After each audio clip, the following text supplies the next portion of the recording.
Today I'm going to show how to install a East Coast gear supply bushing to replace the spider bearings in a TRD Pro. It's a buddy's rig who has been having issues where intermittent speeds, making a lot of noise. From his words, sounds like there was another motor underneath his Forerunner. He took it to two different dealerships. Both said they could not repeat the issue and refused to warranty anything on the basis that they found nothing wrong. This is an ongoing issue with many people having this problem. What happens is the tolerance with those needle bearings is too wide, to simplify it, and so then when the CV axle is able to move, especially after a lift, it causes even more wear on those needle bearings. It's a casting issue. This isn't a milled out part, and so that's probably part of the problems with the tolerances.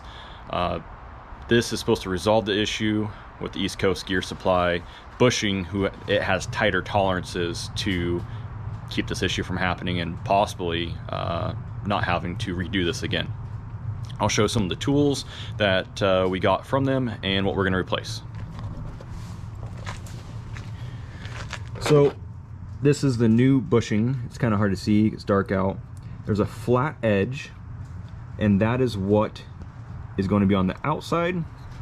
You can see possibly it's kind of tapered here. That is what goes on the inside.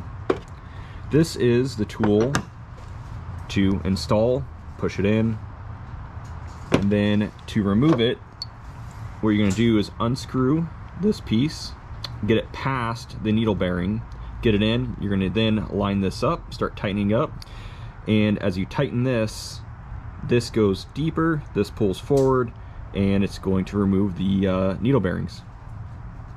Some of the tools that I recommend having is this one for releasing the lower ball joint, and then also this one is for putting in the new gasket for the axle.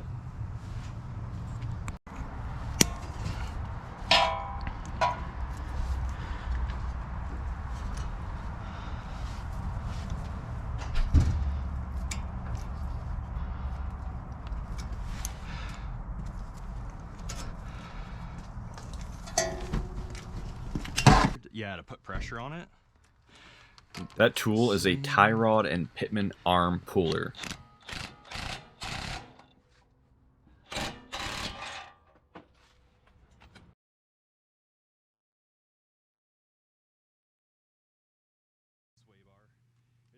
We're now disconnecting the sway bar so we can move the hub out of the way to then be able to pull the CV.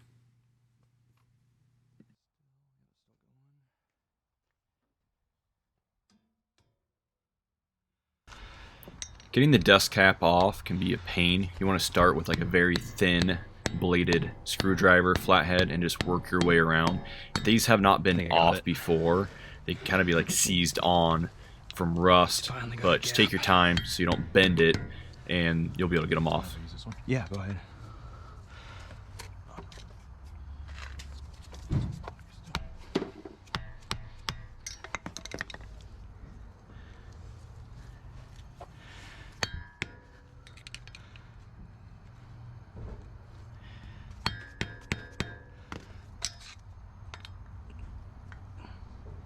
There we go.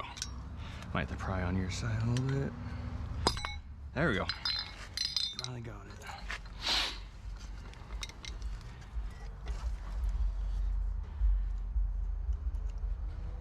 Appreciate you coming over. Oh, no problem.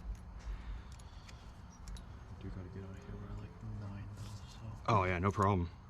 I think the biggest thing is gonna be getting the CV axle out. As you know, I don't know. It's right, you've never done one. I've never done.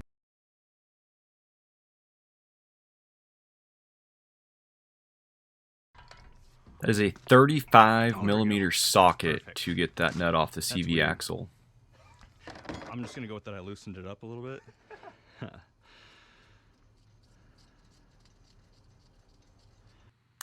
To get the CV axle out of the hub, I'm using a rubber mallet to get that loosened, and then we move the hub out of the way. I did not get the video of us getting the CV axle out, but my buddy Justin supported the CV axle, and I used a pry bar and that hammer at an angle from under the vehicle, hammering outwards, and we were able to get it out. Oh, there we go. It was just wedged. There we go.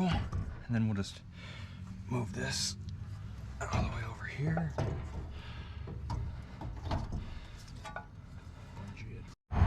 Okay, now that we have the CV out, you can see all the way in there.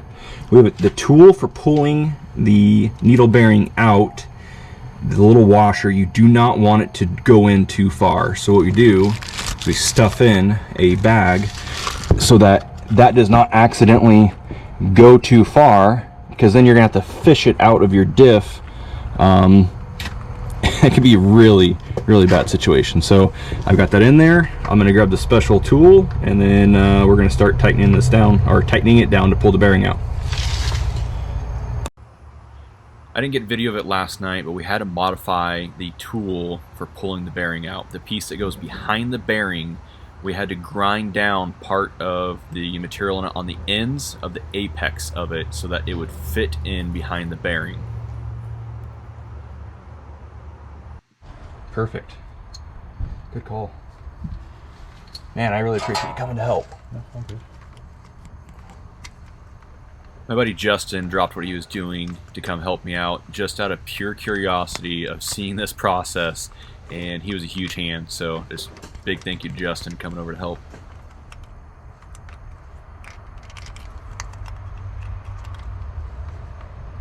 I wonder if it needs to go. I'm now going to start threading in this threaded round stock into the tool that's behind the needle bearing. I want to get enough threads in that I'm not going to be worrying about pressure pulling the threads out of that. It doesn't take a lot, but I also don't want to have a damaged tool and have to wait for another one to show up. So get that threaded in, and then I'm going to get the other plate on the front and then start tightening up the nut so that pulls the bearing out.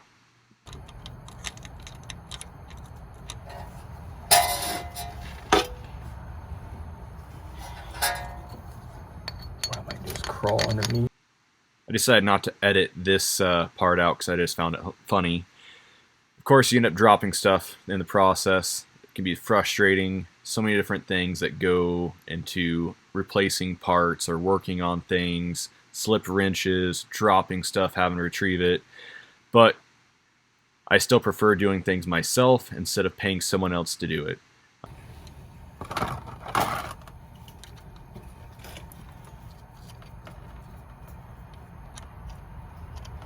Exhilarating film right here. Let me know if you want another angle. Oh, I think that'll be good. I think my problem is like I end up concentrating too much, and then like at the time not being able to explain things as much. Yeah. The audio's generally better too. Yeah, I need to get a mic. Like a Rode.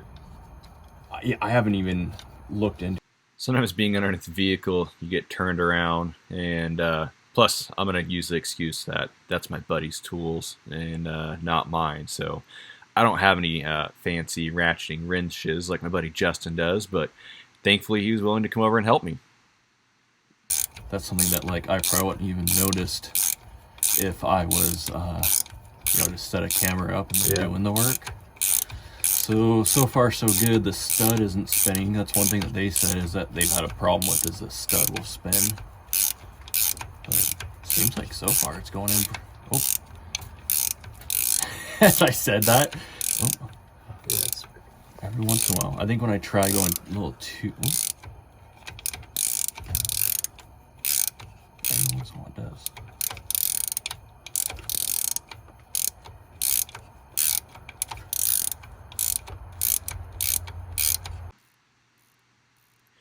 So once the bearing is out, you can see here in a second what it looks like with that needle bearing out, and you'll be able to see where the splines of the CV axle go into the differential. So when you put the CV axle back in, you want to make sure that you have that lined up before you start trying to hammer that in. Also, don't forget to take that plastic bag out. Maybe with a pair of needle nose pliers. Perfect.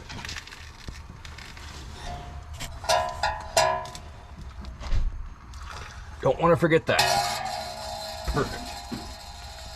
We're halfway there. Yeah. Oh, that's gonna be a bitch. Do you want me to grab the other hammer? I have like a small ball peen. Let's take a look. We hammered on this a lot. It's really not that hard. It's just that you're limited with how much room you have to swing. At the same time, trying to make sure that this is lined up so that you're not having it in an off angle, possibly bending the new bushing you're putting in. So take your time, get it started, make sure it's squared up. If it's not, you can get it back out, realign it. Just take your time.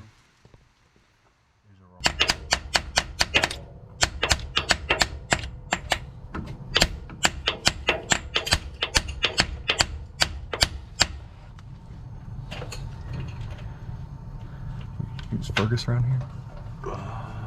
No, he's in the garage. Okay, thank you.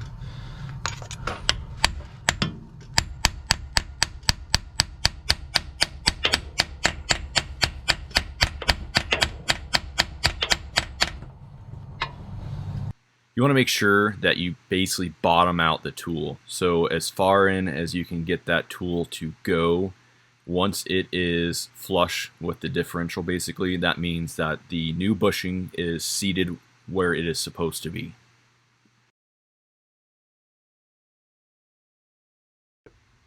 Now we're installing the axle seal. The tool from East Coast Gear Supply makes this pretty easy to do. There is a spring on the inside of that seal that helps tighten around the axle once it's in there so it doesn't leak. But just make sure it's up square and take your time, hit it into the center as much as you can so it gets pressed in square.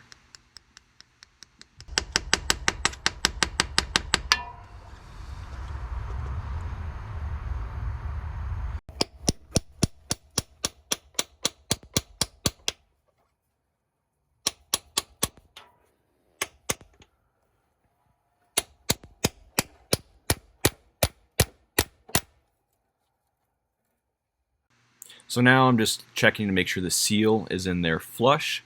Now everything gets reinstalled backwards from the way that we put it in. CV axle, putting the tie rod back on, hooking up the sway bar, making sure everything is torqued down to the correct factory specifications, and go from there. Please like and subscribe if you like the video. Trying to get more of these done. If you have any questions, feel free to comment, and I appreciate subscribing and give a thumbs up.